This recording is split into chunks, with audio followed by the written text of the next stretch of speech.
arrancando este programa de YouTube progresista con posicionamiento político latinoamericano, con un posicionamiento fundado en los principios de los progresismos latinoamericanos. Nosotros defendemos las posturas de nuestro presidente, defendemos las posturas del pueblo, defendemos las posturas de los más vulnerables, de los empobrecidos, y ese es el motivo de este canal, de dar voz a aquellos que no tienen y de dar voz a aquellos que defienden las causas de una lucha histórica, de una lucha histórica que tenemos desde el siglo pasado y desde el siglo XIX antepasado, pero yo creo que podemos partir, Dolores, bienvenido. Podemos partir de lo que nos dejó la Revolución Mexicana.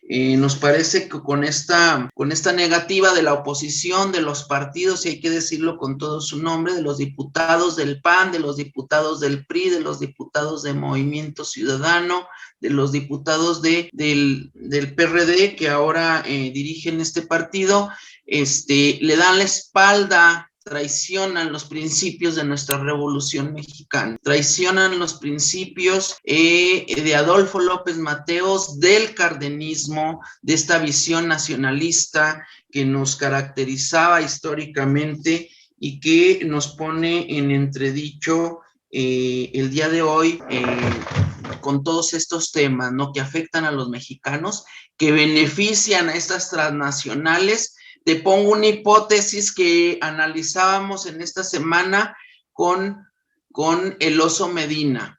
El Oso Medina decía que no es un pleito, no debe ser un pleito entre mexicanos, no debe ser un pleito entre partidos políticos, es un pleito entre la defensa de nuestra soberanía y los extranjeros, los intereses que han empobrecido este país, que lo han saqueado. Eso nos dice el Oso Medina. Es una hipótesis que me parece que pudiéramos partir y que nos des tu opinión. Vamos a ir ahí robándonos la palabra para ir haciendo este análisis desde tu visión y desde tu lectura.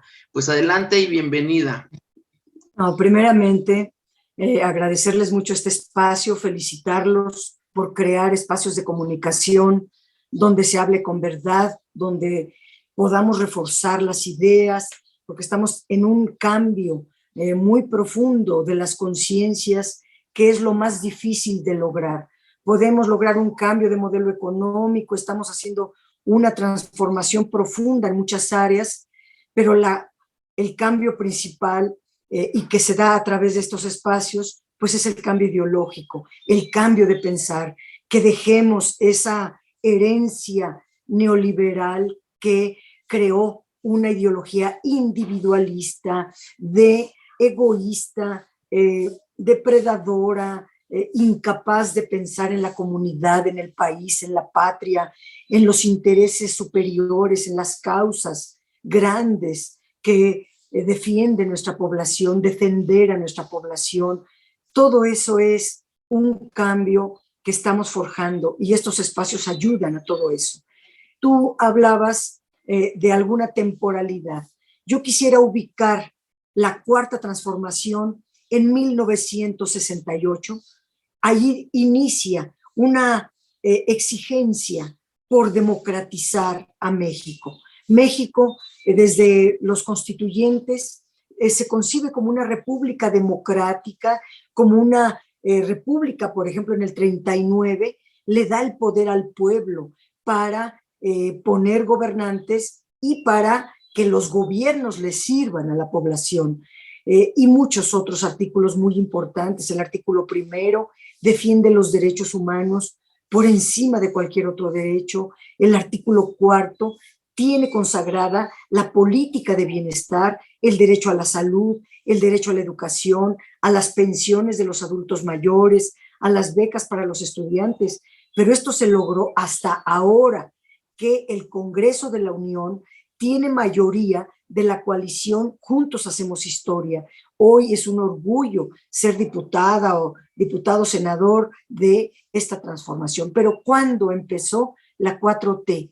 y tenemos que remontarnos a aquella exigencia por la democracia que hicieron los estudiantes de aquellos años, que pues acabaron masacrados por los gobernantes autoritarios, déspotas de entonces, pero ahí inició un periodo largo.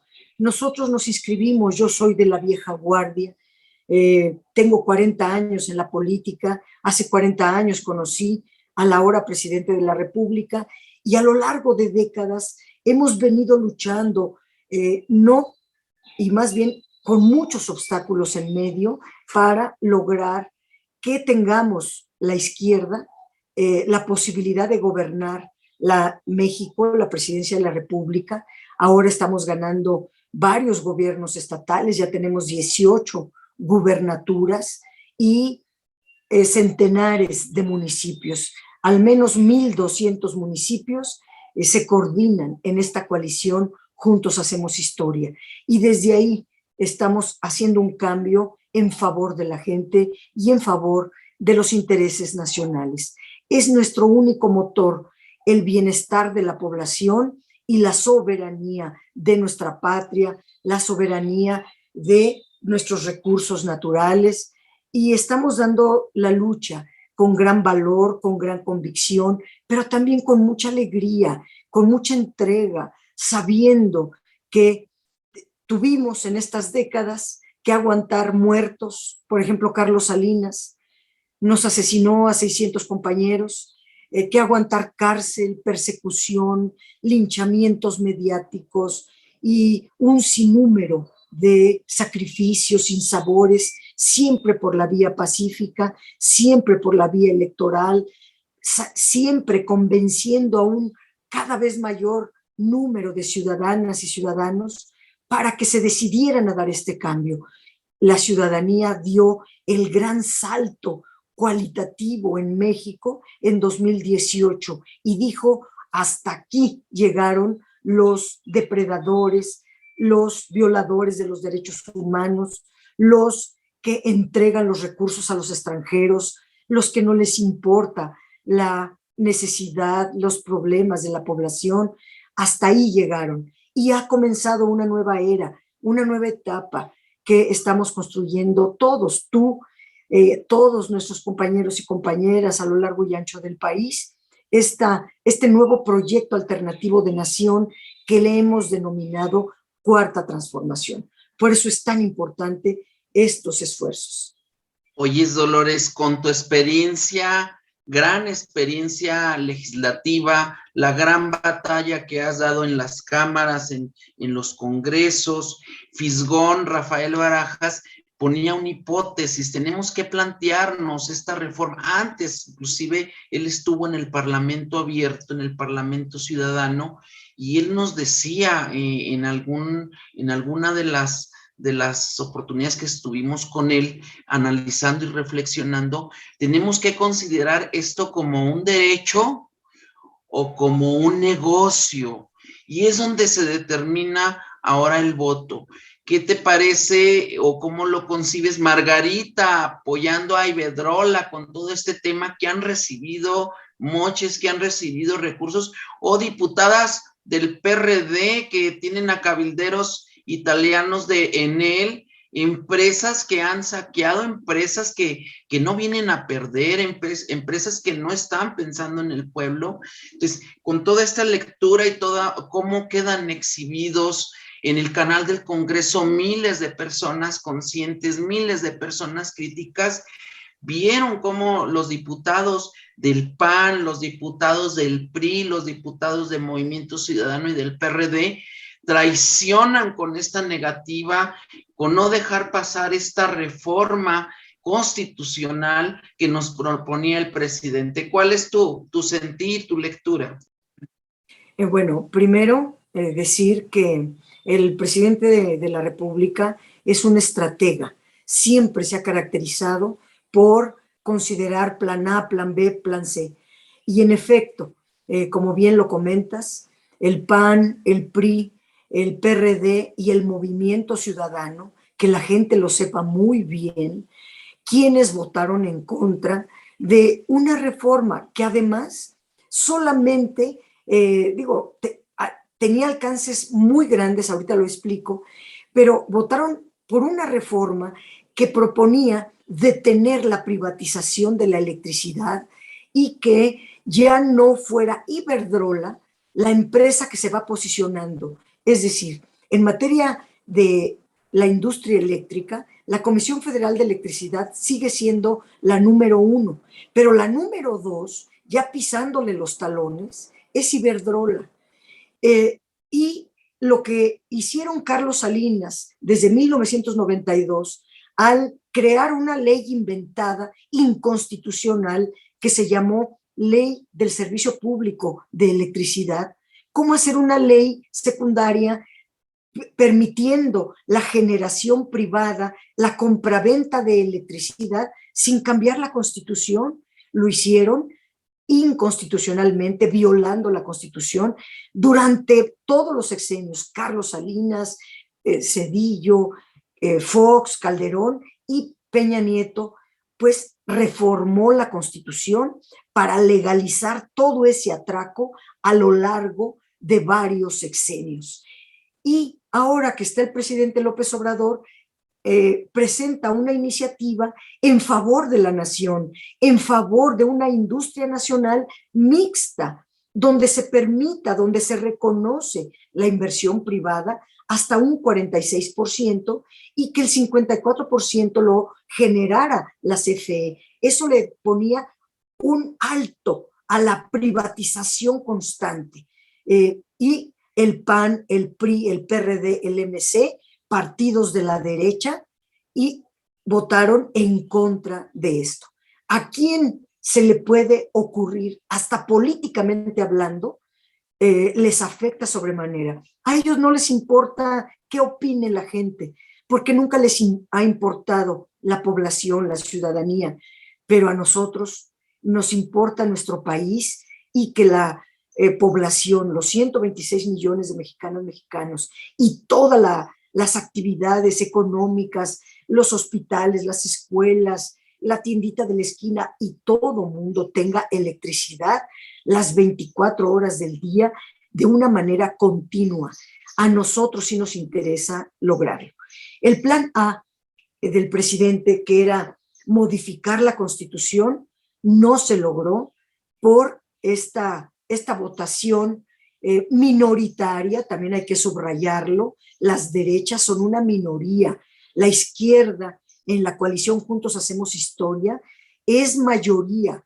Se lograron casi 300 votos, pero se requerían más, 340, 335 votos eran indispensables para que se aprobara la reforma constitucional. Bueno, eso ya no fue.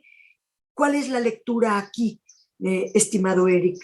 Decirle a todos nuestras compañeras y compañeros y a quienes nos escuchan y ven que tenemos que trabajar arduamente para que la gente conozca cómo actúa la derecha en contra de los intereses de la población y que no hay algo mejor en este momento que es que las votaciones las gane Morena, que encabeza la coalición Juntos Hacemos Historia, con los compañeros del PT, con los compañeros del Partido Verde. Y como eso no se logró, entonces estamos con el plan B muy contentos, porque en marzo del año pasado, el presidente presentó una iniciativa de reforma a la ley de la industria eléctrica, pero fue impugnada por los panistas. Los senadores del PAN, que son una minoría, fueron a la Suprema Corte. El público tiene que saber que con el 33% de una de las cámaras se puede impugnar una ley, una reforma y demandar la inconstitucionalidad. Entonces, los panistas y sus colas, que yo así le digo, porque quien encabeza esta coalición de derecha es el PAN, más el PRI, más la cola, que va la cola, el PRD y el MC. Estos 4 partidos se sumaron para ir a la Corte y decir que la ley que propuso el presidente y que votó el Congreso por amplísima mayoría era inconstitucional. La Corte apenas hace 4 días, hace unos días, la semana pasada, decretó la constitucionalidad de esa ley. Es algo importantísimo, mi estimado Eric, porque con esta ley se logran 8 cosas muy importantes que en la Constitución, en la reforma constitucional, el presidente las ponía en la Constitución para que quedaran perfectamente redactadas y también fueran elevadas a rango constitucional. Pero lo que hicieron los neoliberales con la ley de la industria eléctrica de Peña Nieto fue rebasar a la propia Constitución en varias cosas. Es decir, abusaron a través de la ley de la industria eléctrica, abusaron para darle a los privados más privilegios que la reforma constitucional de Peña Nieto les daba. ¿Qué hizo el presidente López Obrador con su reforma a la ley y nuestros diputados, senadores? Pues decir, no abuses. Tú te estás rebasando la Constitución y te vas y la reglamenta de una mejor manera. ¿Qué se consigue con esta declaratoria de constitucionalidad de la Corte? O dicho de otra manera, la derecha no alcanzó los votos de los ministros y ministras para que se salieran con la suya como querían y que declararan la inconstitucionalidad y tirar a la basura una reforma a la ley de la industria eléctrica. Le decimos ley de la industria eléctrica nueva, porque permite 8 cosas muy importantes. Déjame decir una por una. Primero, que va a ser posible que el presidente cumpla una de las promesas que hizo a la ciudadanía cuando ganó la presidencia: no aumentar las tarifas eléctricas más allá de lo que aumente la inflación. Solo se actualizan, pero no se incrementan las tarifas eléctricas. 2, garantizar el abasto de electricidad para toda la población y para todas las actividades.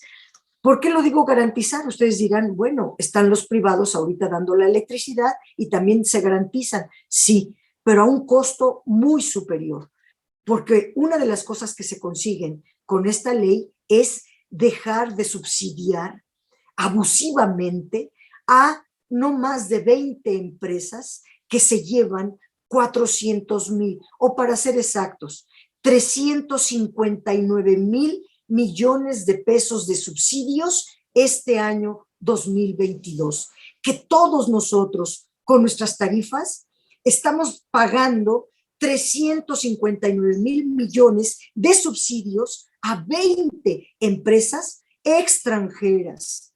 Y con esta ley ya no, porque ahora los subsidios se consideran una competencia desleal, porque ahora la CFE podrá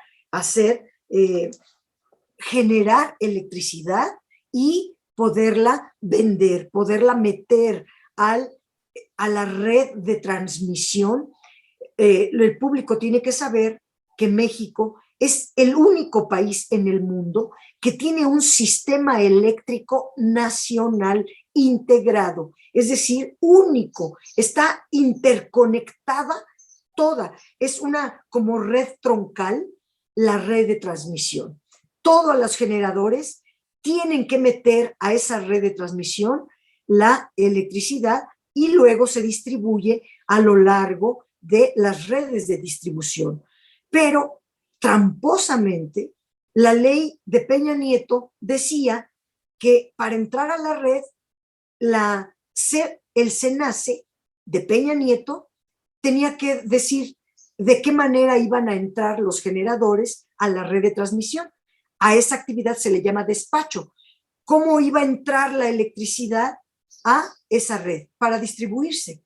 Y tramposamente el SENACE de Peña Nieto estableció que primero la electricidad de los privados y es hasta el último la que generara la Comisión Federal de Electricidad. Esta era una trampa. Eso no lo dice la Constitución, eso tampoco lo establece la ley de la industria eléctrica de Peña Nieto, ni siquiera lo remite al SENACE.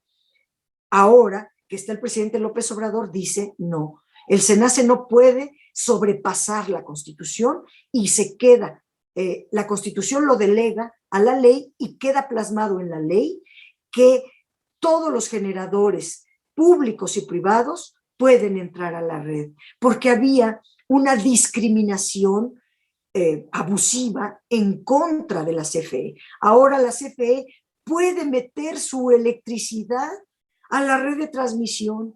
Parecieran cosas como que muy lógicas, pero no estaban. No estaba la CFE entregando la electricidad a la red de transmisión, o dicho de otra manera, la electricidad que hoy tenemos, o hasta antier, era privada. Ahora ya podrá ser privada y pública, como toda economía mixta. Entre muchas otras cosas, algo muy importante que definió la Suprema Corte, que lo dice la ley de nueva, es que la planeación corresponde al Estado, porque así lo dice la Constitución, todavía con la reforma de Peña Nieto en 2013, que se reformó el 25, el 27 y el 28 constitucionales, dejan la planeación del sistema eléctrico nacional al Estado a través de la Secretaría de Energía,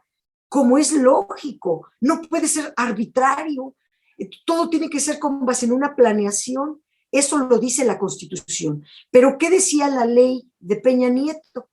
Pues que lo decidiera el SENACE y todos los órganos reguladores, la CRE, Comisión Reguladora de Energía, el SENACE y otros órganos reguladores. No. Entonces ahora se establece en la ley de la industria eléctrica nueva que la planeación, que toda la generación, la transmisión y toda la cadena de la industria eléctrica será conforme a una planeación. No se pueden estar dando permisos de generación a diestra y siniestra, como si fueran volantes. No.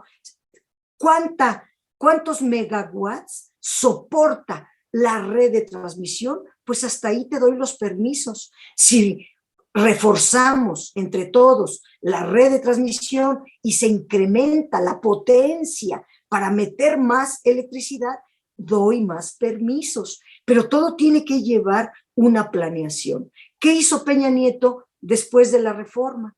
Dar permisos como volantes. Y cuando llega el presidente López Obrador, se encuentra ante una, digamos, en papel, una generación muy superior a lo que aguanta la red de transmisión.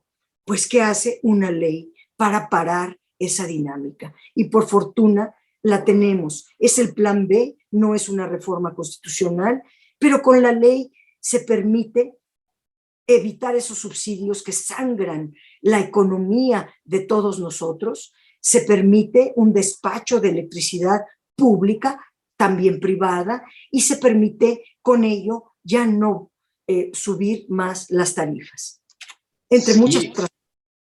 Muy buen análisis. Me parece que este equilibrio, que regresarle la rectoría al Estado en su regulación, en su planeación, es fundamental. Y como tú lo dices, increíble y hasta kafkiano en el mundo del absurdo, en el que estos intereses transnacionales intentan no solo debilitar, sino desaparecer al Estado y quitarle la rectoría, como ocurrió en España, ¿no? Como ha ocurrido en otros países, donde ya están regresando, voltean a mirar a Andrés Manuel, están buscando comunicación para iluminar y encontrar decisiones que favorezcan a sus pueblos. Andrés Manuel ya podemos decir que es un faro.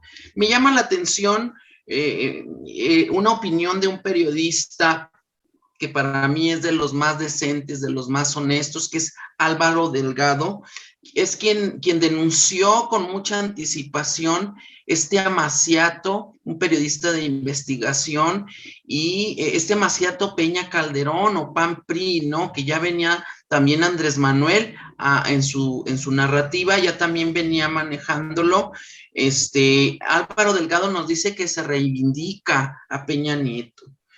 con esta decisión de la oposición de no apoyar al pueblo, de traicionar a nuestros principios nacionalistas, nuestros valores de la Revolución Mexicana, del cardenismo, el legado que nos dejó López Mateos. Entonces, dice Álvaro Delgado, muy bien dicho, es increíble, ¿no? Cómo la decisión a la vista de todos los ciudadanos, Dolores, a la vista de todos los ciudadanos, estos diputados descarados, corruptos, individualistas, como ya lo señalaste, pues nos están traicionando y están traicionando, lo podemos entender de Acción Nacional, pero yo creo que el gran perdedor por mucho es el PRI, aunque Mario Delgado Álvaro Delgado nos dice que también MC pierde también el PRD, pero yo creo que el gran perdedor es el Partido Revolucionario, que traiciona toda una tradición y que pues ahora estarán en el escrutinio de la historia, ¿no? ¿Cómo ves tú ese tema? Bueno, como bien lo comentas, Álvaro Delgado es un periodista de los más respetados. Yo lo admiro, reconozco su trabajo como un periodista de investigación muy importante y con una voz autorizada para hablar de estos temas. Él, cuando trabajó en la revista Proceso, hacía investigaciones de toda la corruptela del PAN. Y como tú bien lo comentas, pues del PAN esperamos nada, porque ellos siempre nacieron durante el cardenismo para oponerse a la política nacionalista de bienestar del presidente Lázaro Cárdenas. Nacen para proteger a los pequeños grupos de interés. El PAN nace así y así está. Del PAN no esperamos nada. El PRI, pues tiene dos etapas, y hay que decirlo, yo no confío en nada. Creo que sí hay buenos, uno que otro nacionalista, pero el PRI claudicó a su nacionalismo justamente, como lo dice Álvaro Delgado, cuando modificó los estatutos del PRI para permitir la privatización de Pemex y de la CFE. Es decir, para que Peña Nieto pudiera lograr esta reforma, dicho, hay que subrayarlo, a base de sobornos, pagando cantidades industriales de dinero a cada legislador del PAN para que votaran esta reforma que quería Peña Nieto, que ya había acordado con las empresas extranjeras. Pero el PRI no podía votar eso si no cambiaba sus estatutos, porque en sus estatutos el PRI todavía tenía la herencia del nacionalismo revolucionario, de que los bienes de la nación no se pueden privatizar. Pero desde Carlos Salinas se violaban los estatutos del PRI. Por eso hay un nuevo PRI desde Carlos Salinas para acá.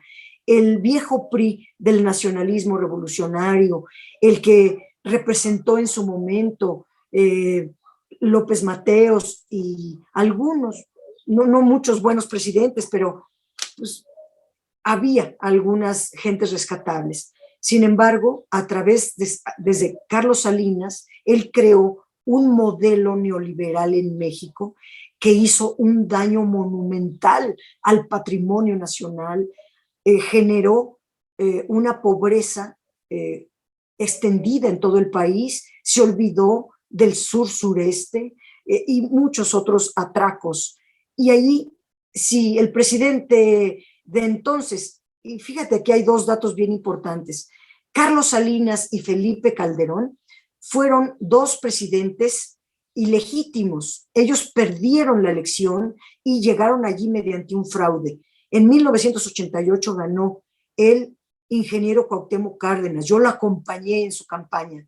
Ganamos. El pueblo de México se volcó a las urnas para decir, hasta aquí llegó el PRI, pero pues las élites del poder impusieron a Carlos Salinas y empezó un tormento para la población. Por eso ese PRI, este nuevo PRI que nació con Carlos Salinas, es de lo más perverso, es igual que el PAN, ya no le vemos ninguna diferencia. Y las dos colas que tienen, que pudieran engañar a la población, sería presentar al PRD, pero el PRD ya es, lo que queda del PRD son los chuchos, son los dueños de un partido heroico, histórico que fundamos. Yo fui fundadora, pero del buen PRD, del PRD de principios, de causas, de anhelos, de lucha, pero ese PRD fue traicionado por la corriente que hoy lo tiene adueñado y que se vendió a Felipe Calderón desde 2006 para hacerle el fraude a ahora presidente López Obrador, pero ya él había ganado en 2006 y el propio PRD de los chuchos se vendió, digámoslo claramente, a Calderón para reconocerlo a Calderón como presidente, un genocida, una persona nimia que, en fin, hizo mucho daño a nuestro país. Entonces, insisto, del PAN lo peor. El PRI ya es lo mismo. El PRD se vendió a esos partidos, al PAN principalmente, y ahora el PRD hace lo que le mande el PAN. Ya no tiene opción. Está en extinción y obedece a lo que diga su patrón, que es el PAN que lo compró desde 2006. Y el MC, mucho cuidado con el MC, porque tiene una careta de ciudadano, se llama así, Movimiento Ciudadano. Ni es movimiento, ni representa a la ciudadanía. Han votado todo lo que le daña a la nación, lo que le daña a la población, y han hecho un bloque parlamentario en contra de la Cuarta Transformación y ellos, digamos, se presentan como corderos, pero son verdaderos lobos que hay que tenerles mucho cuidado. Dante Delgado y compañía no son lo que aparentan, son parte de este bloque de derecha que no quieren que la Cuarta Transformación avance. Dolores, ¿qué tanto, según tu opinión, qué tanto tuvo que ver el cabildeo de John Kerry y Ken Salazar?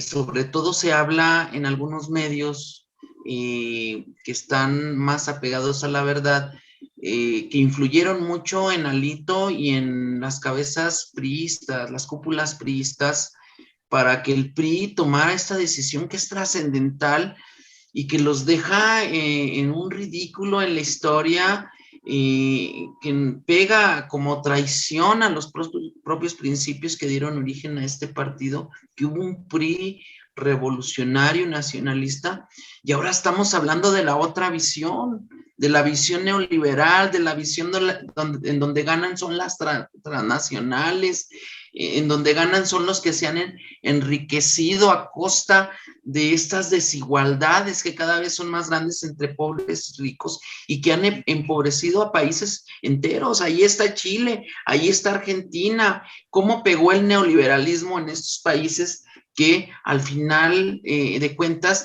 pierde el pueblo y pierden las mayorías. Entonces, ¿tú cómo ves a estos dos cabilderos que ya venían con propósito, que sabemos que son malintencionados, que siempre van a estar a favor de los intereses, del privilegio? ¿Cómo viste? ¿Tuvieron que ver para las decisiones de Alito y Moreira? Mira, yo creo que Ken Salazar y John Kerry, que son los representantes de Estados Unidos, aquí hay que diferenciar. Estamos hablando de la industria eléctrica, que se privatizó en 2013, bueno, desde Salinas, pero se legalizó. Y ahí tuvo mucho que ver Estados Unidos, porque simultáneamente se estuvo discutiendo el Tratado de Libre Comercio. Y el entonces PRI, que estaba en el poder, Peña Nieto, los Moreira y todos ellos, que son un grupo apoderado del PRI, los que dirigen el PRI, el sexenio anterior, negociaron con Estados Unidos un apartado gordo, porque yo era senadora en ese momento, leí ese apartado energético y era para simplemente asustarse porque le entregaban todos los recursos energéticos de México a Estados Unidos. Así como hoy día toda la minería o el 95% de la minería fue entregada por Carlos Salinas y compañía a Canadá, ahora la energía se le entregaba a Estados Unidos. ¿Quién negoció eso? Gobierno de México con el gobierno de Estados Unidos. Y elaboraron este capítulo energético. Yo fui parte negociadora, yo estuve en esa comisión de revisión del Tratado de Libre Comercio y después ganamos nosotros, gracias a la ciudadanía, la presidencia. Y el presidente López Obrador manda a don Jesús Seade, está también, tiene mucho que ver el propio presidente de la República y el canciller Marcelo Ebrard en decir, firmamos el tratado, pero quitan este capítulo energético y ese capítulo se sustituyó por 2 párrafos. Ya con eso México salió ganando, pero Estados Unidos defiende las inversiones en México, que aquí quiero decir están protegidas. Aquí el problema no son tanto las industrias eléctricas de Estados Unidos. La abusiva era Iberdrola y otras, casi todas son españolas, que querían, pues, digamos, convertir a México en una tierra de conquista, como dice el presidente, pero privatizar toda la electricidad y que en lugar de CFE fuera Iberdrola quien nos estuviera vendiendo la electricidad. Pero Estados Unidos tiene varios contratos de generación de electricidad. Esos contratos están protegidos y la ley de la industria eléctrica que la Suprema Corte acaba de reconocer la constitucionalidad de la misma, obliga a una negociación de los contratos porque ellos estaban generando excedentes de electricidad.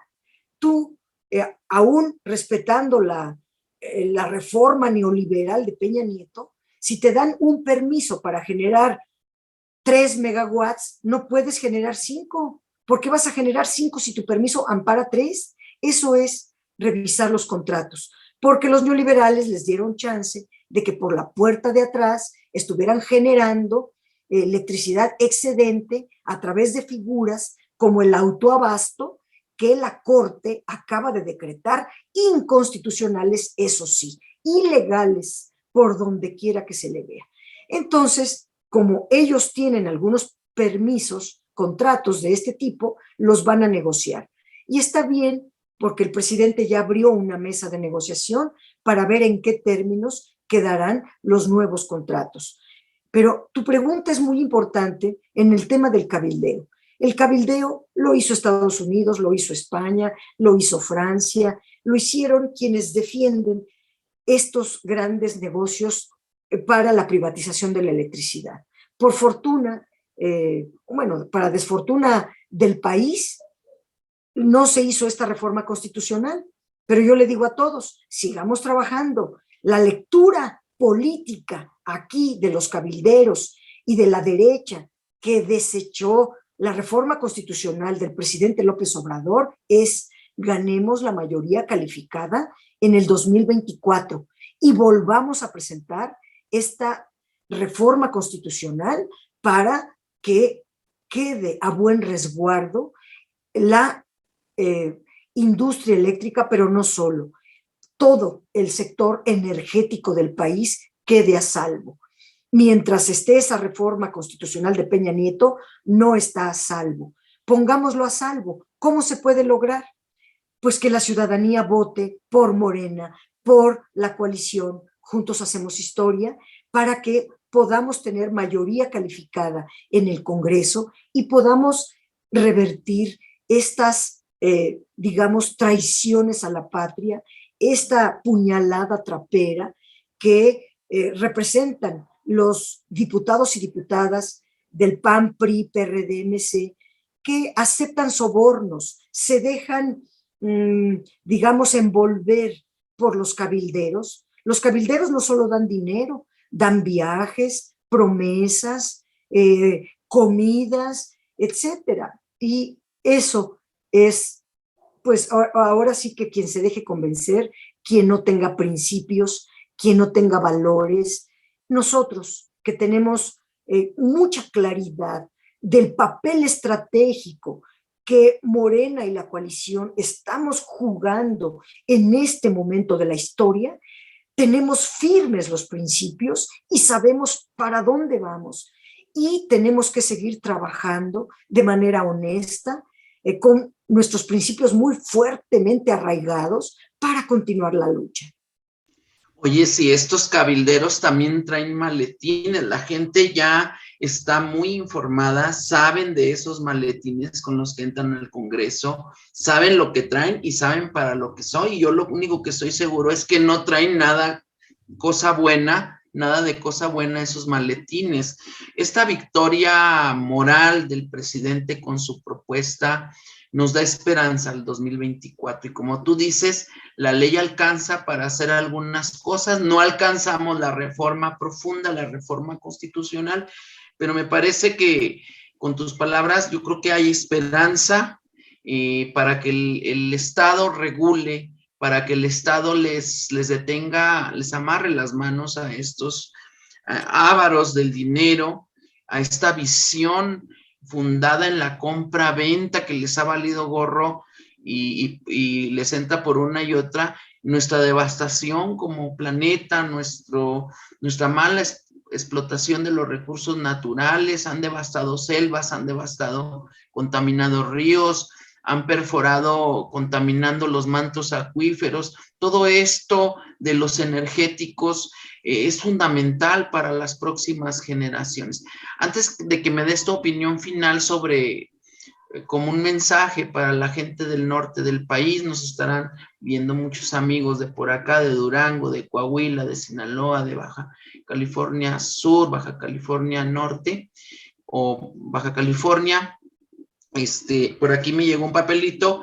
Vienes a Durango a acompañar a la candidata a la gobernatura, Marina Vitela, que ya se encuentra arriba en las encuestas, se está reposicionando. Vienes a algunos municipios, me dicen que vienes a Santiago, a Novidial y a Canatlán. Cuéntame, Dolores, a ver, para ir viendo esta parte. Pues decirles que llegó a Durango la gran oportunidad de empatar, de engarzar a Durango a la cuarta transformación. Durango se ha quedado rezagado en este cambio político tan importante. Hoy Marina Vitela representa la gran oportunidad de que Durango entre a la 4T. ¿Y qué representa eso? Pues muchas cosas. En primer lugar, Marina Vitela es una mujer muy capaz, pero no solo eso lo doy por sentado, sino muy sensible. Ella proviene de un gremio como la enfermería, a quienes, por cierto, ha llamado a aglutinarse para mejorar las condiciones de vida de todo el gremio de la salud, empezando por las enfermeras, pero ella tiene una sensibilidad enorme para poder resolver los gravísimos problemas que tiene Durango. Durango padece una inseguridad galopante, una violencia, han venido olvidándose del campo, hay sequías muy seguido, falta la vivienda, hay problemas de pobreza y de pobreza extrema muy preocupantes, hay un desempleo, etcétera. ¿Quién puede solucionar estos problemas de manera estructural? El PAN, el PRI, estos de los que hablábamos, de ninguna manera. Hoy Morena y la coalición Juntos Hacemos Historia escogió a Marina Vitela, una mujer que además viene de abajo, sabe del esfuerzo y a las mujeres siempre nos cuesta el doble de trabajo posicionarnos y que nos consideren en toda nuestra capacidad. Por eso ella que viene del esfuerzo, ella que se ha enfrentado a la adversidad, tiene muchísima claridad de cuáles son los ejes en los cuales hay que trabajar para cambiar Durango en beneficio de la población, para que llegue el bienestar a Durango, que viva la alegría en Durango. Cuando uno va para allá, desde luego hay mucha gente ya con nosotros. Este dato que tú das, qué bueno, me llena de tranquilidad de que ahora Marina ya se rebasó en las encuestas a los de la derecha y que podemos con ella tener la garantía de poder cambiar a Durango. Ha venido ella también despertando una nueva energía ciudadana y con esa nueva energía ciudadana se tiene que lograr toda la votación necesaria para amarrar esta gubernatura. No es cualquier cosa lo que está en disputa. Yo haría un llamado a los liderazgos que están en Durango a que todos hagan lo humanamente posible para ganar, para que Marina Vitela gane esta gubernatura. Pero haría un llamado a toda la militancia, a toda la ciudadanía, a la responsabilidad con Durango, con el futuro de Durango, con la esperanza de Durango. Quien puede cambiar, sentar como el punto de inflexión en esta debacle, porque viene en caída Durango, Marina Vitela puede representar ese punto de inflexión y empezar el desarrollo de Durango, un desarrollo humano, un desarrollo económico, un desarrollo en beneficio de las mayorías, porque lo que nosotros representamos es el interés general, el interés de las mayorías. Y Marina Vitela ni mandada a hacer. Es la mejor candidata. Ella ha demostrado alta capacidad de gobierno, fue mi compañera diputada en la 64 legislatura, la conozco, es una mujer altamente eficaz y yo les invito a que todo mundo nos acompañe. Yo voy a estar mañana en Durango recorriendo 3 municipios y estaré acompañándola en todo lo que ella necesite. Marina no está sola, nos tiene a todas y todos para lograr la gubernatura para la Cuarta Transformación. Bueno, bien, pues ahí está, a todos los auditores, para todos los jóvenes, para las próximas generaciones del norte del país. ¿Qué les puedes decir en el tema de la estafeta, en el tema de la responsabilidad social que tenemos con las próximas generaciones y con este mundo que nos toca construir, este país, este Durango que nos toca construir? ¿Qué tenemos que hacer? Cada vez las sociedades están más informadas, tenemos acceso cada vez, dice el presidente, gracias a las benditas redes sociales, que en parte nos desinforman, pero ahora hay otra parte, ¿no? Tenemos esta oportunidad de que también nos informen y que hay periodistas que tienen calidad moral, que tienen principios, que tienen valores, como Álvaro Delgado y algunos otros, pero ¿qué les podemos decir a estas generaciones, a estos jóvenes que tenemos también como audiencia? Que la Cuarta Transformación es un proceso, es un nuevo proyecto de nación que hoy en este sexenio se está construyendo las bases de este proyecto alternativo de nación, que corresponde a las juventudes hoy día y en adelante continuar esta lucha. Yo pertenezco a la vieja guardia. Nos costó, yo digo, 50 años de lucha lograr la presidencia de México. Ahora que la vieja guardia, nosotros logramos eso, corresponde a las nuevas generaciones edificar este gran edificio del bienestar, con principios, con valores, teniendo a nuestro país como prioridad, teniendo la situación de la gente, sus necesidades, sus demandas, sus derechos, como las mejores causas por las que las juventudes deban luchar. Tenemos jóvenes como tú, Eric, y muchos y muchas jóvenes que están en nuestras filas y que son la garantía de que se le dé continuidad a todo este trabajo.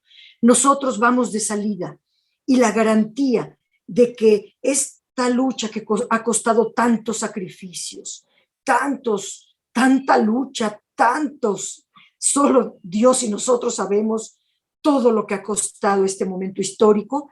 Las generaciones nuevas, las juventudes, les toca cuidarla y continuarla. Ahora, pues a lo mejor desde una visión más, la nueva visión que tienen las juventudes, ahora con estas bases de honradez, de nacionalismo, de amor a la patria, de bienestar y de darle mejores condiciones de vida, cada vez más y mejor condiciones de vida a nuestra población, y que nuestro país vaya reconquistando la soberanía. Tenemos el mejor ejemplo de que sí se puede con el presidente López Obrador, pues es también gracias a las nuevas generaciones que apoyaron al presidente López Obrador con sus votos en el 2018. Pero hay jóvenes que tienen 15 años hoy y que les toca votar en el 2024.